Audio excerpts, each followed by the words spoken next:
when you go into pharmacy school, just like most other healthcare professions, you're going into that because you want to help and take care of people.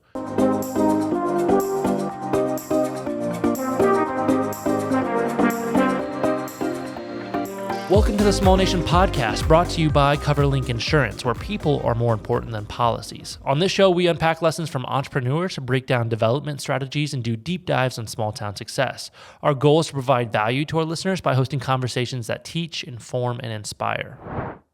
Hey everyone, my name is Ethan DeLeon, and I'm here in the studio with the founder and CEO of Small Nation, Jason Duff. Today, we're excited to be hosting the Dean of the College of Pharmacy at Ohio Northern University, Stuart Beatty. Stu's fine. We'll cut out the syllable. All right. Just call me Stu. Makes it a little easier. Welcome to the show today. Thanks for having me, both of you. I've been excited about this episode because pharmacy and the whole idea of pharmacy has been in the news a lot. Yeah. But for my 20 years of work that I do in small towns, when people talk about a positive memory or a pillar of a business in their community, banks are really high on that list, but pharmacists are not too far below that. And so I'm just really excited to hear your perspective about what the history of pharmacy, but then also how the industry is evolved. Mm-hmm. And then we've certainly seen that there's a lot of changes happening in industry right now. So just excited to unpack that with you. But before we jump into that, tell me a little bit about you, where you're from. And I know that we've talked about small towns and maybe a few of those small towns that you've experienced along your journey. Sure. So I'm from a small town. I'm from Greenfield, Ohio, which is one of the places you guys do some work. So it was great to kind of piece all that together when I came and visited here in Bellefontaine.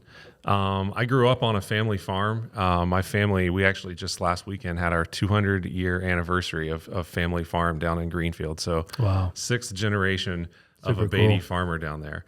Born and raised, small town, Ohio. As far as what's the pharmacy mean to me and thinking through small towns, my parents weren't pharmacists, but just had a feeling of, that, and for us, it was corner pharmacy. I have a good friend, Eric Zint, who is the pharmacist there in town. He took over from his dad. Just a place you could go, and if you needed medicine, you could get taken care of, but if you needed something else, you could go in there and they would take care of you. They'd answer questions. They'd recommend a medication for you. Even though I'm older, I'm not quite old enough to remember back when the pharmacies had like the fountain pop and stuff in them, but I know that's that was a thing certainly too. a memory, and you'd get your peppermint sticks or different things. That's kind of part of the nostalgia of pharmacy. And a lot of that just comes from those independent owners or those small town pharmacists that are really just embedded in those communities. I think they're more than just a pharmacist. Often, they're on the school board. They're sponsoring Little League teams. They're just doing all those things that happen in small towns that now that I'm older, I can certainly appreciate what all those things are all about, and what being a small town, growing up in a small town is all about, and what it's done for me as well. Well, Greenfield, for those people that have never been there, can you tell us a little about some of the things that the town's most known for or proud of? Yeah, so probably the thing we're most known for now is our high school.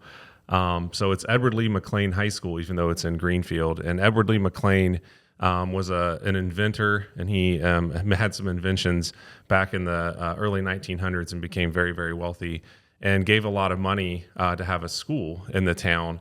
And that school is now a historical place. It's truly remarkable. It's like an art museum because he felt very strongly about having art and bringing vocational studies and bringing physical education, all those things together. So there's a swimming pool there. I think it's the oldest sanatorium in maybe the country. It's like one of the first 5 high schools in the country to have a swimming pool with 20-foot vaulted ceilings, original artwork, marble statues. So it's a very, very unique place and a really, really special place. The community, I had a chance to visit about 3 years ago, and when Stu's talking about this being a special high school, he's right. It's actually like a historic high school. Mm-hmm. So many school districts in small towns, they've chosen to maybe take down their historic building and build something new. And that's not the case in Greenfield. Like, they value their historic buildings. And then the artwork piece, there is these mosaic tile walls that depict like really incredible scenes. and really famous artists. So like you do feel like you're walking through a gallery, and it was special for me to be able to have a tour of that. And then we got introduced to the downtown by probably a mutual friend and mentor definitely for me and maybe for you, but Dr. Steve Eisman. Yes. Was Steve someone that helped you on your path, or did you run into him at all? I hope he's not watching, so I'm going to say nice things about him. Yeah, I've literally known Steve Eisman my entire life. He graduated high school with my dad in the same class, and he has a family farm as well. He owns some property downtown, but his farm, my dad actually farms. So my parents were like in card club together, and I've known Steve Eisman for a long time. And then when I came to Ohio Northern, I didn't take his courses because I was in pharmacy instead of public relations, but he was there. I go over to his house, or if I needed something, he was always around. So yeah, definitely somebody, pretty special person. And his wife was actually my high school English teacher as well. So she played a big role as well in the high school. And she was a fantastic teacher.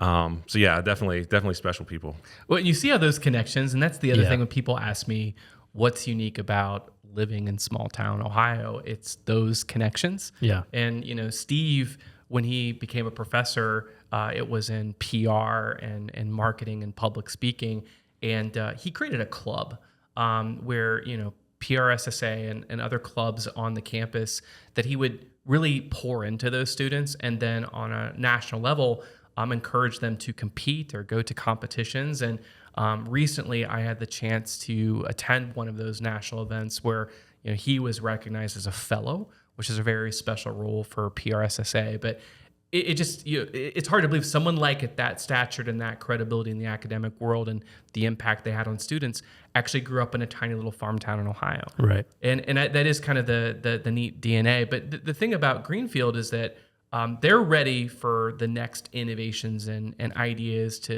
they love their town, but they want to make it better. And so, the interactions that we had is being able to travel there and meeting people like Todd Wilkins, who's the city manager and administrator, and several of the business owners.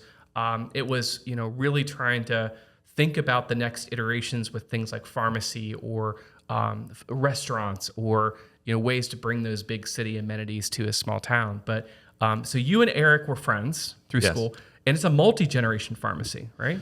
So Eric's dad owned the pharmacy before him, and before that it was owned by another family in town who the Seal Cops and Mike Zint bought it from them as he kind of took over the pharmacy at that point. So yeah, it's been around. There may be another owner in there at some point. If Eric were here, he could fill us in. But yeah, it's been on this. It's literally called Corner Pharmacy because it's on the corner of the two main streets of town.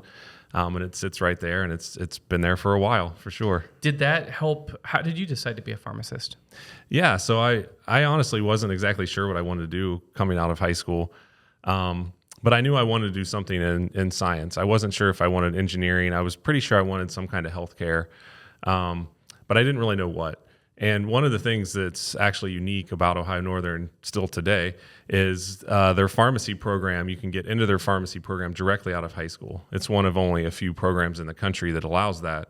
So I had gotten into the pharmacy program at Ohio Northern, still wasn't sure exactly what I wanted to do. And my thought was like, well, I'll go to Ada. I'm going to take the same courses I would take if I end up doing medical school or something else.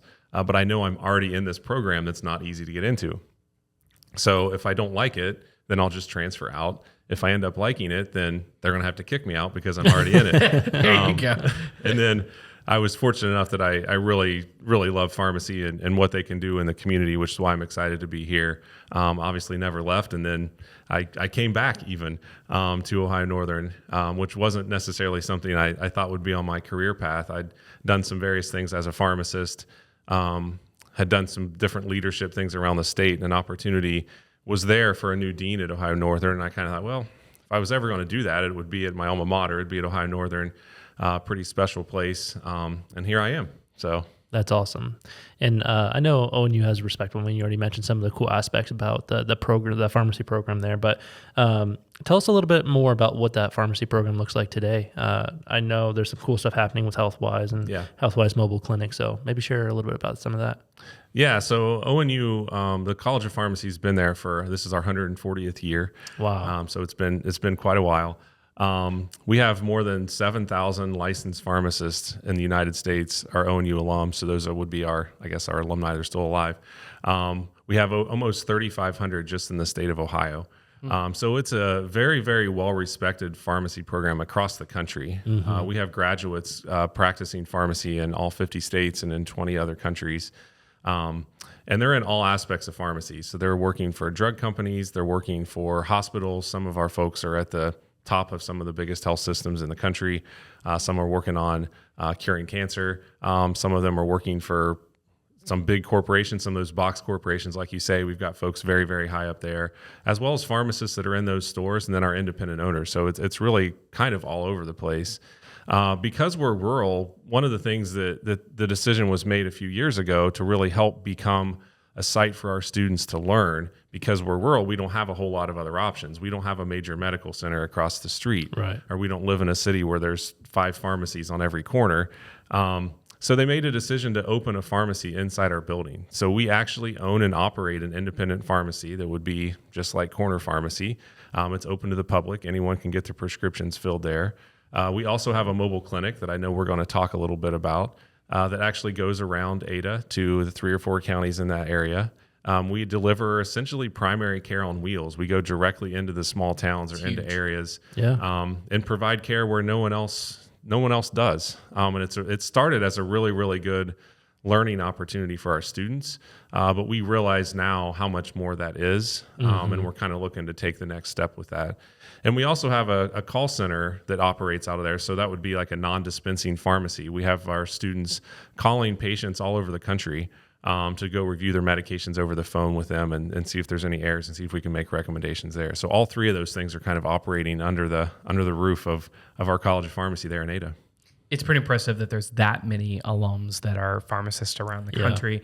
We had a chance to interview one a few episodes ago, Rick Keys, who was a pharmacist and graduate at Ohio Northern and now is the CEO of Meyer today.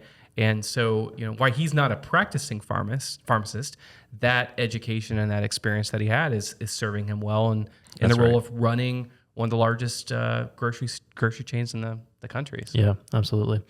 Well, I know, for those listening, we talk a lot about small town success and, community development and things like that. And, I want to make the connection here for people, why we're talking about pharmacies today. So obviously the pharmaceutical industry has been in the news a lot recently, and we all have a pharmacy, whether it's big box or a local pharmacy around the corner somewhere, and our very important community, are parts of our community, whether we realize it or not. But tell us a little bit about what's going on in the landscape right now. We're hearing some things about Walgreens and CVS, and this is newer to the bigger box pharmacies that we've are seeing. But and maybe if you can speak, starting with the independents, like how they have shrunk, and walk us through that. You might have a spin-off podcast here because this is I know. but I'll summarize here as best I can. There's really been some changes to the business model that have happened in pharmacy. So in addition to having like a shift in the demographics of people moving more to the cities and moving more to the South, which is, you guys are certainly aware of what that does to small towns. That's done some stuff to small town pharmacy as well. But one of the things that's really hurt is the business model of pharmacy. And just to take you back, this has been going on for a little while, but it's really starting to hit ahead in the past few years. There's been over 1,200 independent pharmacies that have closed from between 2003 and 2018. Now, there's been others that have opened. That's nationwide. Okay. But that many have closed across the country. Wow. So you can see that this is kind of something that's been going on. A lot of this kind of gets to that business model like I talked about, and it's been really squeezing these independent pharmacies. And if you think through healthcare, there's kind of 2 different types of payment within healthcare. There's the medical side, which is what most people are used to, which is kind of what pays the bills for the doctor's office and going to the hospital, and all that stuff kind of comes out of this bucket. And then there's the pharmacy side. Well, historically, pharmacists were getting paid out of the pharmacy side of the benefit. But if you look at that model, really what you're paying for is the medication. So what they've done is they've continued to shrink the margins more and more and more on the medication, to the point where now there's actually a lot of loss involved within that. We can talk through some examples if you'd like. So these pharmacists are having a really hard time keeping the doors open, and it's really, really detrimental to the towns, not just small towns, also in inner cities, and it's creating pharmacy deserts all across the country. And that is impacting the healthcare and the health of those communities, whether it's a small town, whether it's sometimes out in an extremely rural area, if you go out west to like New Mexico, some of those areas, but also in the inner cities. There's some places where there is no pharmacy now within a 3-mile radius, which doesn't seem like much, but if you think like inner city Cincinnati, there's a lot of people that live in that area that now no longer have a pharmacy to go to. Yeah. So what is happening that those is causing those margins to get smaller and causing to be harder? Yeah, one of the biggest things, and we're trying to work on some things legislatively across the country, but it's been PBM reform. So pharmaceutical business managers, or PBMs, were created probably 30, 40 years ago, and they were kind of these middlemen that were really meant to come in and help negotiate prices and kind of help keep things even keeled throughout the whole supply chain. Because within the supply chain, you've got the drug manufacturers who makes the drugs, and then those go to a wholesaler, which is typically like a McKesson, a Cardinal, and a Amerisource. Those are the 3 big ones. And then that goes to the pharmacy. And you've got this payment to the patient who has to pay the insurance company. They have to pay the pharmacist a little bit. So there was this PBM that sat in the middle to kind of be like, we're going to help negotiate all the prices in here to keep everything even keel for the insurance companies. Well, over time, what's happened, that's an extremely unregulated area, and it's just kind of this black box. Yeah. So what started to happen is there's some people that got in there and realized that, and they really realized and took advantage of it, to the point where now the pharmacists really aren't getting paid. Like I said, they're actually losing money on prescriptions, and it's hard for people to comprehend. I have to pay, or I know that my Ozempic costs $500, whatever it is. If I go get my Ozempic, how are they losing money? Well, they may be paid $550 for that. So every time they have that prescription, they're lose losing $50. Yeah. So if you think through that and you take that to like a bottle of Coke, if you're losing money every time you sell Coke at a gas station, you're going to be like, I'm not selling Coke anymore. Right? Well, it's really hard to do that in healthcare when you're trying to take care of people and you've got these contracts, you've got to take care of them the right way. You talked about Walgreens a little bit, and they're under the same model because these PBMs sit in the middle of them. So on Walgreens' call just recently, they said that 25% of their stores across the country, they have nearly 10,000 stores across the country, 25% of those stores aren't making a profit. Wow. So that's, you start to think about that. It does not work long term. So that's what's been happening to independent pharmacy for a long time, but it's been individual stores. So it's been really hard to see the scale and the scope of all of that. Yeah, your bigger pharmacies really starting to hit ahead. Yeah. I think the other thing that we've seen, a lot of the retail landscape has been changing, not just with pharmacy, but a lot of businesses. And I guess the thing that I think about that probably were revenue centers within a pharmacist or pharmacy, photography used to be a really big thing. Yeah. Before digital cameras, you needed a place to buy film developed, and get your film developed. Yeah. And so I just remember a lot of the pharmacies, independent, and then of course the big boxes, really won on photos. And then once you had the assets, it's all the collateral, the photo books, the canvases. But you see in the internet, with so many of new services, that's cut into a lot of that revenue. So maybe they were willing to lose, some of the drugs being a lost loser to get you in the pharmacy if you would spend money on other stuff. Yeah. But, I even noticed myself, like sometimes the convenience, if I'm sick, jumping on Amazon and pressing the button for the cough drops and the things that I need. And in some cases, it can be next day delivery or even same day delivery. So that is, I know that's probably a shift that they're facing as well. Yeah, there's more and more mail order pharmacies, so medications that are going out. Amazon has been chomping at the bit. They're coming into the business. Who knows what that's going to look like? But Amazon's Amazon. And overall, I think that's fine to some extent. There is convenience that's there. To not have to go to the pharmacy to pick up your medications. But what I don't know if people realize yet, and I want them to hopefully realize this before it's too late, is they may be losing the pharmacy, but what they're really losing is the pharmacist. Great And when point. you lose that pharmacist, that's your healthcare worker. That's the person that can answer your questions. That's the person that can tell you how to do an injection. That's the person that tells you, well, you need to make sure you don't take this medication while you're taking that medication because you're sick, or so on and so forth. They can do so much more. They're not just there. Unfortunately, it's gotten to the point where people think I go to the pharmacy just to get this little orange vial. Right. And that's really not what it's about. It's about, I have a healthcare, actually the most accessible healthcare professional in the entire healthcare industry is in that store. But because the model has been, we just pay for on that pharmacy side of the benefit I talked about, and they're just paying for this orange vial, there really hasn't been enough incentive in that to really utilize the full education of what a pharmacist can do. And that's what I'm afraid is going to get lost through all this. I think that's a really great point. And what if you talk to people, and I have friends, going to Ohio Northern, many of my friends were really passionate 20 years ago to go into retail pharmacy.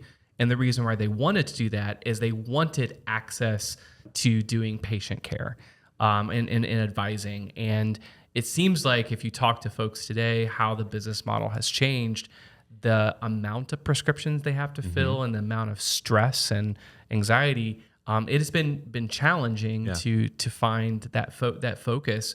But how do we get? Do you think the pendulum? It's always a funny in certain industries. The pendulum swings one direction. Right. We realize we made a terrible mistake, and then the pendulum swings back. Do you think, or are you seeing signs of hope with that, or is there work we've got to do? There's definitely work that we have to do because, again, you've got these things that are closing left and right. I mean, I wrote the numbers down here. So just in Ohio, just since 2021, there's been 140 pharmacies that have closed. So that's not just independents. That's both independents and box stores. Wow. So that's just in the state of Ohio. Yeah. Now, there's some new ones that are opening, but not nearly at that level because, again, it doesn't make a whole lot of business sense.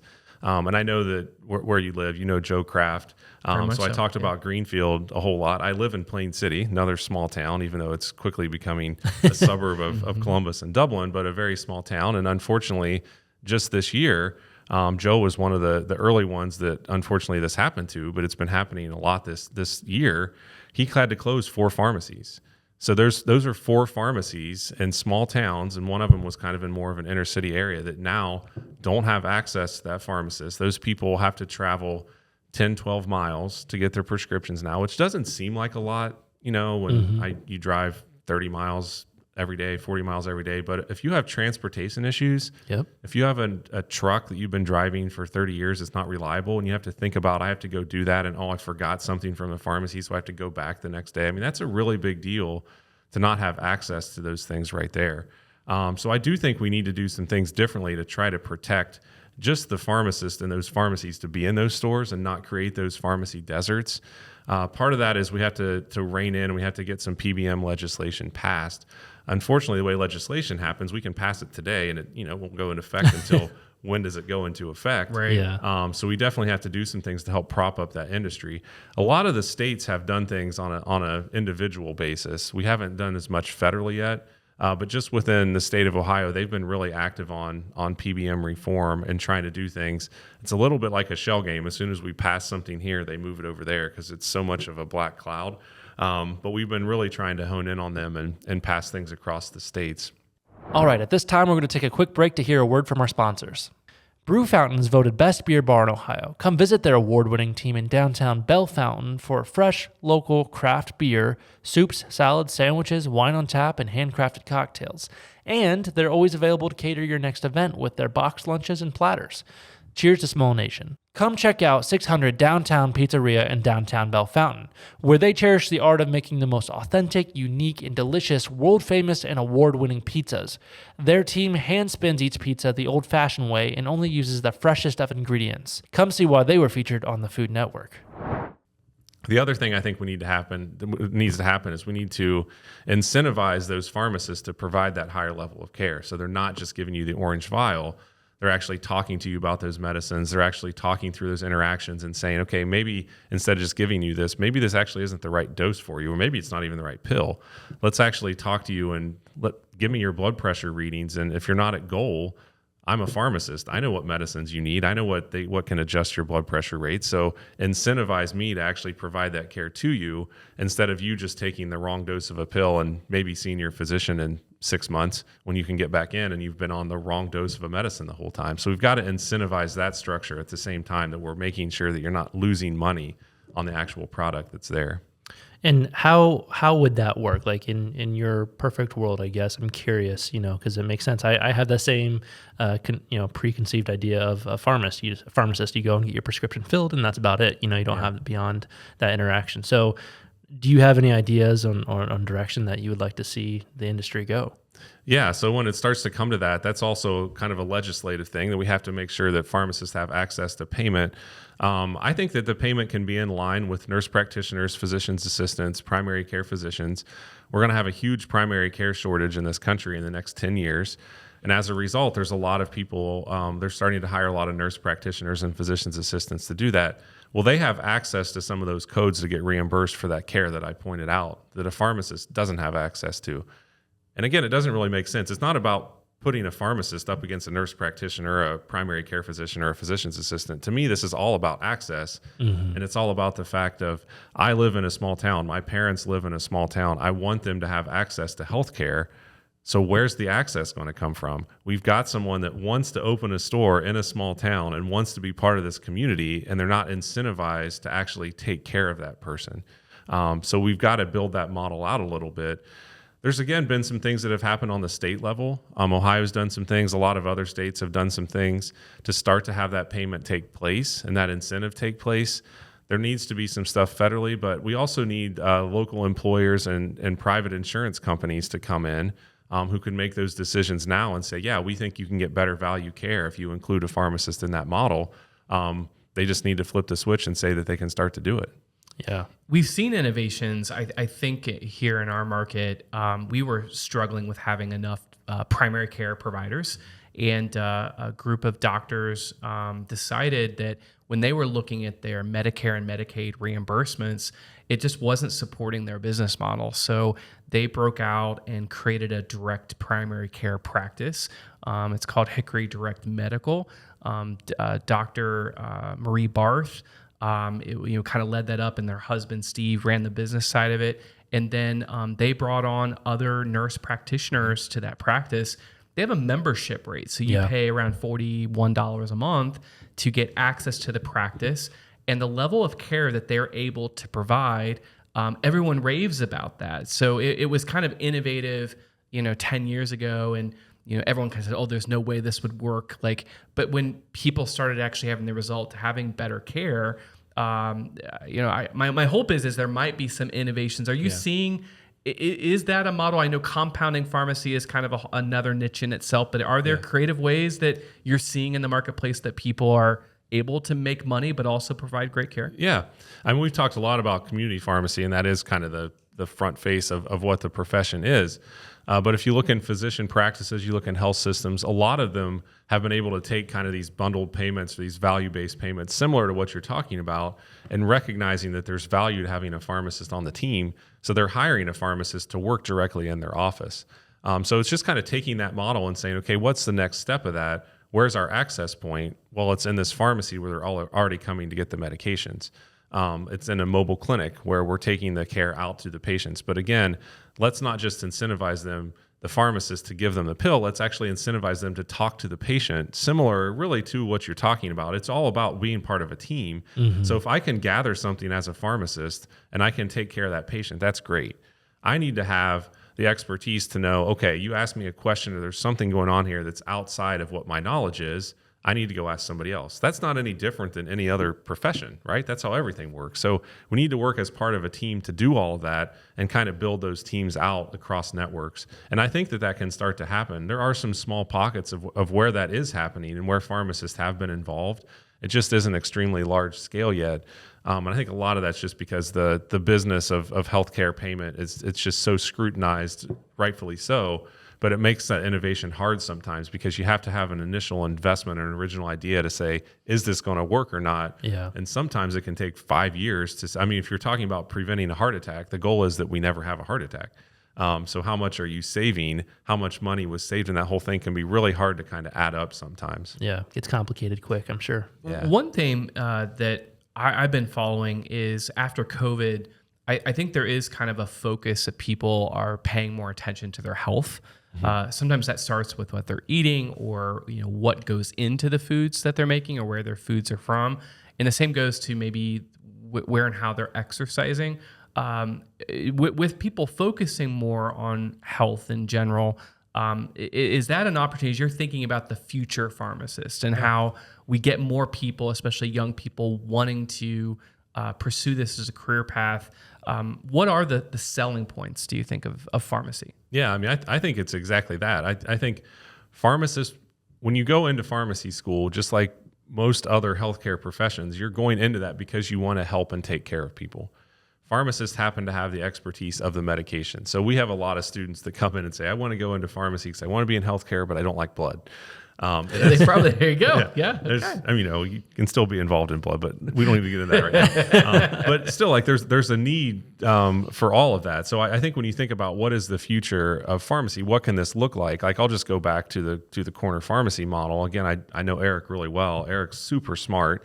I know how many people that live down in Greenfield or in that area he can help, because he's got the knowledge to move medications around and get them on the right dose and follow up on those things if he's incentivized. But even beyond that, like, why don't we think about, again, it might take 3 months to get in to see my regular doctor, or a month, or whatever that is, because they don't have access to it.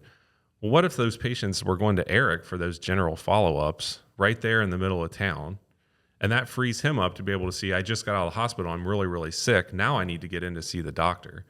Or what if you go into the pharmacy and say, I just kind of need like an annual checkup. I need you to make sure that all my screenings are clear, this and that. Well, I can do that at the pharmacy if I'm incentivized to do it.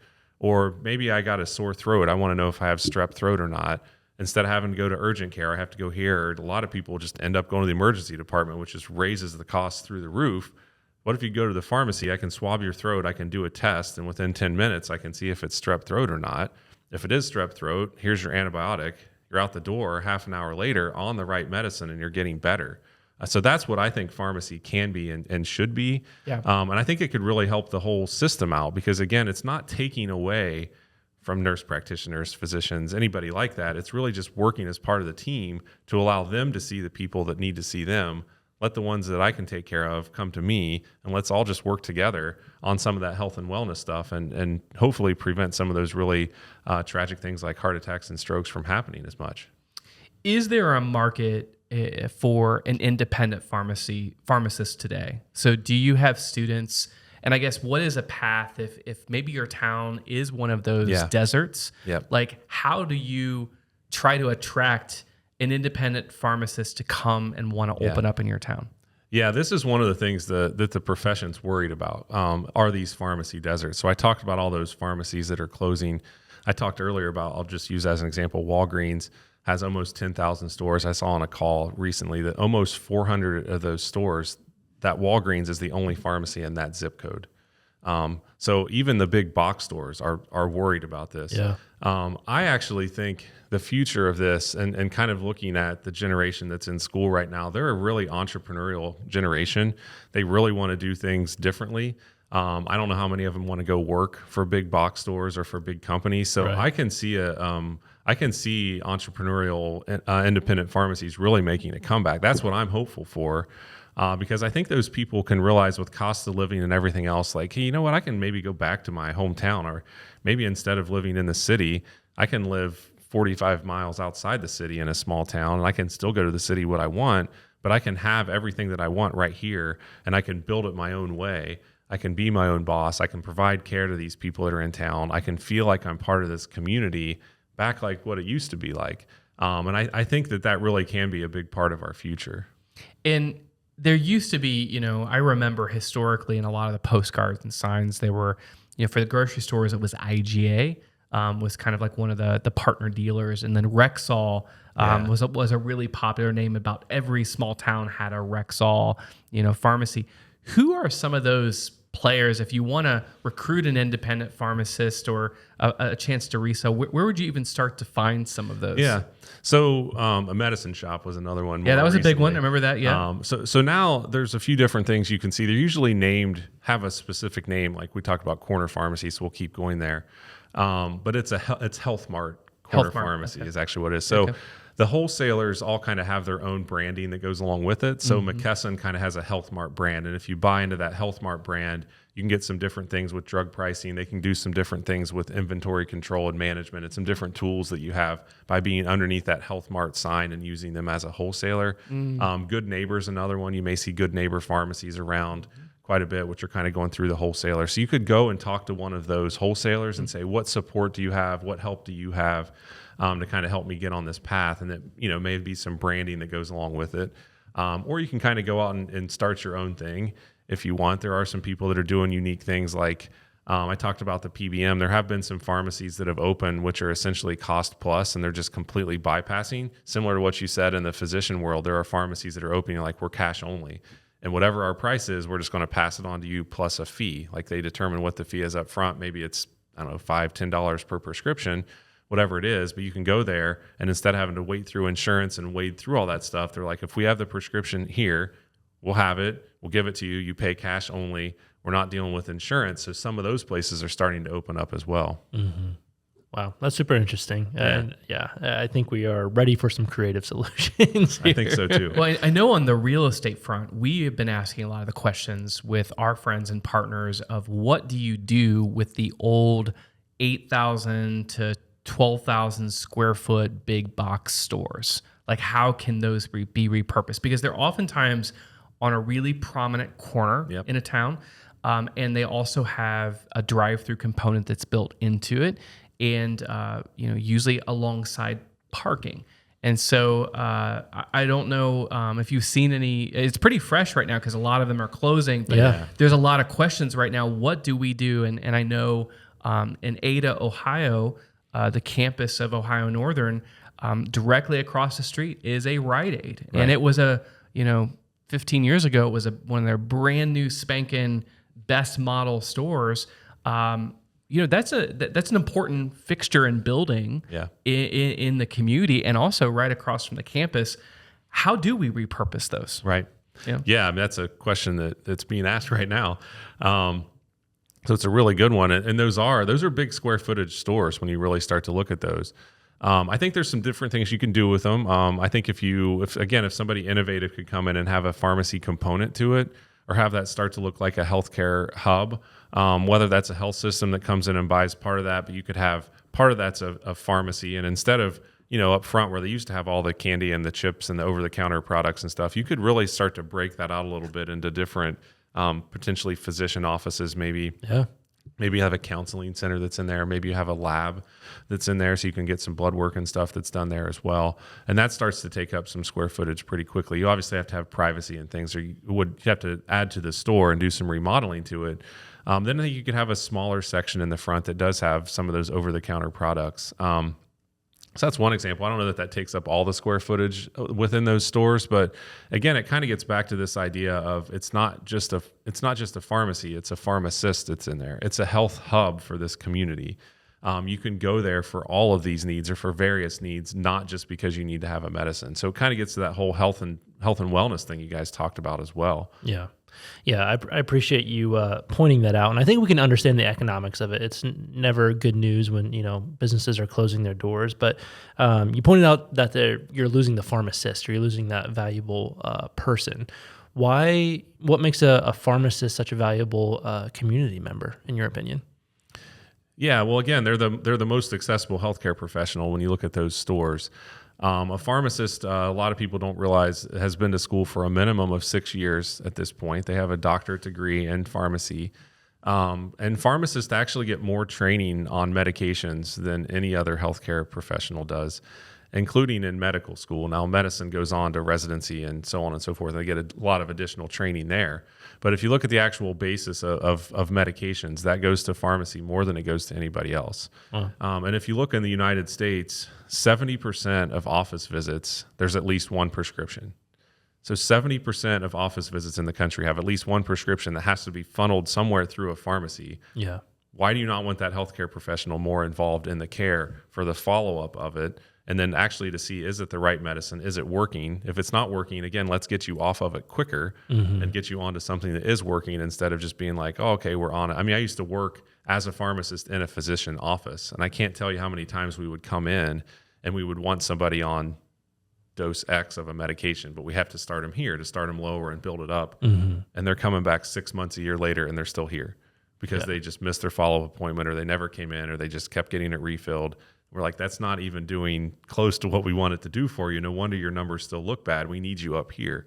But there's no reason they couldn't have been going to somebody else that was more accessible in the meantime, and that they trust to really get that care and get them to a healthier point. Yeah. I also think the accessibility, I love that point, and that's a big one, but it can be very intimidated for certain people to ask questions of their doctor, and it shouldn't be that way. Right. But like, okay, the doc, if you're really sick and maybe you're even older and could be hard of hearing, there's a number of factors, but if you're prescribed, maybe you're taking 6, 8, 10 different drugs, and, being able to have a pharmacist look at that and try to, understand if there's things that conflict, understand if there's side effects that that maybe someone's having. But I do like you said, it's such an important role from that standpoint. On the flip side, I will also share, growing up in a small town, oftentimes some of the leaders that were in the Rotary Club or the Kiwanis Club, or would fund and support sports teams or music activities. Pharmacists make good money. Like they're a well-paid position, and a position of respect, and they would give back. And I think that's the thing, that you start to lose those pieces, and you start to lose the fabric of the people that hold all the things that we love dear. It challenges that. Yeah. There's just a lot of trust there too. The access point, like you talked about, and being able to sometimes go in and talk to somebody that's not as busy, or at least is not perceived as busy. You don't have to have an appointment for. I know on our mobile clinic with our students, there's been patients that come in, and again, we're taking the care to them, but we've essentially gone through and questioned people and taken their blood pressure and recognized that they're actively having a heart attack or a stroke right there, that they wouldn't have had that anywhere. I had one pharmacist in a small town tell me this story about somebody from the store went to deliver a medicine, like they often do, free delivery in this small town. So they went, and they're like, I don't know, something was off. Didn't seem right. So the pharmacist called the person back and was like, hey, what's going on? They said something's not right. And he was like, oh, everything's fine. It's just my foot. I couldn't get up as easy because my foot, I fell and my foot's been bruised. And he's like, well, they said it didn't quite seem right. So the pharmacist went over there and was like, I'm going to come over after work. Again, they're not paid for any of this, but they trusted him. Like, I want to come over after work and just take a look at it. And they're like, okay, that sounds fine. Push comes to shove. They go over there. This person's foot is like completely black, and they can't feel anything on it. Wow. And they're like, I'm not going to the hospital. You're not taking me to the hospital. But the pharmacist, because they trusted them, like told them everything that had been going on. And they had essentially fallen like 6 weeks ago, had never told anybody, had never gotten it looked at, thought it was just a bruise. It was actually a really, really bad infection. Pharmacists finally basically forced them, after 2 hours of being in their home, after they'd already worked an entire shift, to go to the hospital, and they ended up getting an amputation because the infection was so bad. And not to probably saved his life. Yeah, I mean, not to dramatize it too much, but that person probably would have had an extremely significant infection, maybe died within, I would say, 2 to 3 weeks. Like, it was that bad. Wow. But that trust of that pharmacist and going to that home through that delivery and then linking that back to someone they trusted was like a huge part of that care for that person. Yeah, I love that. Well, I appreciate you kind of giving us the current landscape of the space. I know I definitely learned something, and as well as highlighted a few opportunities in the space. I think we're going to see in the next 5-10 years more and more you said nurse practitioners, PAs, serving a lot of that front lines kind of service for people. And I think there is an opportunity to tap into our local pharmacies. But I guess looking forward, what does the future look like in pharmacy? What are you excited what does it about? Look like, and then what would you like to see happen? Yeah, I'm really excited to be at Ohio Northern because I think we have a really strong foundation in place. We have this pharmacy, we have this mobile clinic where we're taking care out, and we have this call center, which is kind of all three of these little units. Yeah. And I really think we can start to bring that together and bring all aspects of that together to provide care. in the Ada area and beyond, and really start to show how you could be a healthcare professional. We can give you your medicines. We can make sure it's the right medicines. We can come and deliver the care to you and follow up on those and get you healthier. We can start to do services where it's not just once you have that disease, it's like maybe starting to prevent that. We can call you on the phone and follow up with that, but know that it's somebody that you already trust. It's not just some random call center wherever. Like, these are the same people that saw you 2 weeks ago or a month ago. Like, to me, that's the exciting piece of pharmacy. And I think that starts, honestly, in rural healthcare, or in inner city healthcare, where you've got these deserts that are already created. So I've had some people ask me, like, why would this happen in Ada? Why would Ada be the place where you could start doing this at Ohio Northern? And my answer is like, well, why not? Yeah. There's nobody else. There's no one else there that's doing it. You've got these medically underserved areas. You've got these deserts that are created. So it needs this innovation. It needs this spark to have somebody come in and be like, we want to provide care in this community. We're going to provide care here, and we're going to take care of our folks. And to me, that's what's exciting, to try to push for that, to try to get to where that's what healthcare delivery is. And I think, again, that's why people want to go into pharmacy school to begin with. They want to take care of people. Yeah, I love that. Well, thank you again for sharing that. And I love that vision for what pharmacy could be, and I think you are positioned in the perfect spot to make that difference, with the backing of the university and just having, honestly, just being involved in that many lives of future pharmacists, right? Yeah. And even for the community of Ada, like with the Rite Aid closing, now that the pharmacy that you have with HealthWise, like is going to be huge. Yeah. So. We will be one of 3 pharmacies in the county. So you talk about that pharmacy desert. If we close, there's a huge pharmacy desert that's right there in that town. Yeah, cool. Well, thank you for the work that you're doing. I'm going to move us into a fun show segment here. It's our rapid fire Q&A. Let's do this. Round 1. Uh-oh. If you had to choose a career completely unrelated to the work that you are doing today, what would it be? Oh, that's easy. I would have been an NFL quarterback. There should be Yes. right? Okay. Did you play football in high school or college or anything? No, I did play in high school, but I was not the quarterback. So no, I'm not. I don't really know what I would do. I think I do like teaching. I do like mentoring. So I could see myself being some kind of teacher or something like that. Yeah. Cool. Second question is, what is your favorite spot on campus? Favorite spot on campus? I think just the tundra, in general, when you walk out there, it's just a really nice walk. It's just peaceful as long as the wind's not blowing in from Indiana. There's a reason why it's called the tundra. So. It's just really, really good green space to walk around out there. In the fall, it's beautiful when the leaves are changing. It's nice over the summer right now because the students aren't there, so you can go out and walk, and it's pretty peaceful. But it's also fun once the students come back and you go out there and walk, and there's just a lot of energy walking around as well. Yeah, college campuses tend to be magical in the fall. Mm-hmm. Yeah. All right, last question here is favorite restaurant in Ada, Ohio. Favorite restaurant in Ada, Ohio. I'll go with, the Beagle's supposed to be opening back up. Rumors is it's going to be reopening soon. Yeah. So we'll have to see what that's like. I'd say for right now, I'm kind of old school. So you can't really be going to Padroni's and getting a pizza with a ranch sauce and dipping it in there. I mean, they make their own ranch. Oh, yeah. Which it's just, I grew up on that stuff. It's amazing. That's great. Very good. All right. What is one professional development resource that was impactful for you along your professional journey?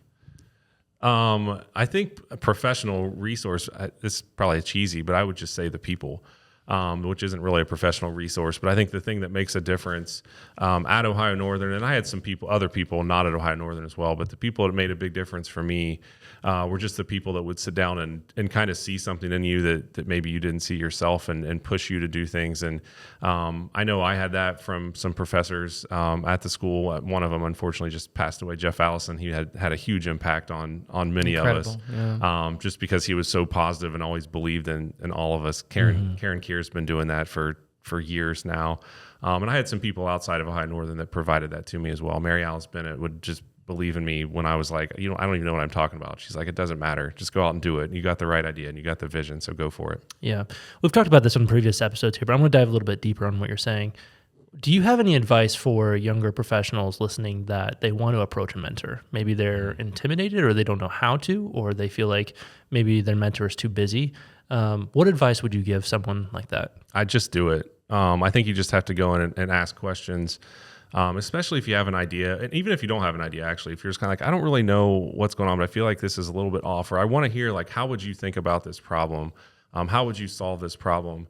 And probably what's going to happen, I would say, if somebody comes and asks me that, I want to spin it back on them and be like, well, what's the question? What's the problem? And how would you solve it? But just get them to have that creativity and the confidence to go out and start to believe in themselves and start to think, okay, I really can solve this problem. And it may not be the 100% best way to do it, but at least I'm going to go out there and try to do it. Yeah. Good advice. And the last question I have here for you is, where can people learn more about you and follow what's happening in your program? Certainly, they can go to the Ohio Northern website, to the College of Pharmacy. They can find all the things there. We are on social media as well. So if you want to follow what's happening at the college, you can look at LinkedIn, Facebook, and Instagram. We're pretty active there. I'm pretty active professionally on LinkedIn as well. So you can certainly look there for what's happening. Awesome. I will link some of those in the show notes. Stu, thank you. I think the theme of the episode today, it's not about the pharmacy, it's the pharmacist. And Absolutely. There's a lot of talk in the news about buildings and closures, but it really is, what are we doing to double down on people? Mm-hmm. And I think the mentors that you mentioned that poured into you, and of course, I think we can circle back to people like Rick Keys and other that just say, like, this pharmacy education is serving me well in what I'm doing to be a good human. And I also think it's a great pipeline for people that do want to help people. The pendulum, I think we know from what we've watched with a lot of other industries, will catch up. It's going to take some time. But if you're a young person or know of a young person in your life pursuing pharmacy school, you've got a great path with Stu and his program and getting plugged into what's happening at Ohio Northern. So thanks for sharing today. Yeah, thanks so much for having me. This was great. I really appreciate it. Awesome. Thanks for tuning in on this episode of the Small Nation Podcast. We hope that conversation proved valuable to you. And if you enjoyed it, be sure to share the episode and follow the show on Spotify, Apple Podcasts, or your favorite podcasting platform. You can also subscribe to the Small Nation YouTube channel if you prefer to watch your episodes. Follow Small Nation on social media, and we'll see you in the next episode.